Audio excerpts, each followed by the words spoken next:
যে ধর্ষণ করা হচ্ছে, আজকে যে সমস্ত নম্বরগুলি প্রশাসনে দেওয়া হয়েছে, বিশেষ করে সেনাবাহিনীকে নম্বরগুলি দেওয়া হয়েছে, সে নম্বরগুলি ভুয়া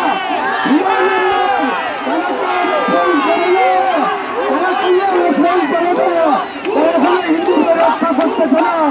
আমি এই গণতান্ত্রিক বাংলাদেশের সদ্য নিয়োজিত প্রধান উপদেষ্টা কাছে আমি অনুরোধ করব, এই নারকের অবস্থা থেকে বাংলাদেশের হিন্দুদের রক্ষা করো।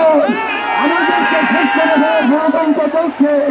রাতের অন্ধকারে থেকে থেকে হিন্দু বাড়ি ঘর ব্যবসা প্রতিষ্ঠান লুট করা হচ্ছে। হিন্দুদের স্বর্ণের দোকান সহ সমস্ত ব্যবসা প্রতিষ্ঠানে কোনে কোনে লুট করা হচ্ছে। এই অবস্থা থেকে আমরা মুক্তি চাই। আমরা বাংলাদেশ ছাড়ব না, আমরা বাংলাদেশ ছাড়ব না। যে কোনো কিছুর বিনিময়ে আমরা এটার বিচার চাই। আমরা সমগ্র বিশ্বের বিবেকের কাছে আমরা বিচার চাই। আজকে এই আন্দোলন আমাদের চলবে, সবাইকে সংগ্রামের জন্য প্রস্তুত হয়ে জানাচ্ছি।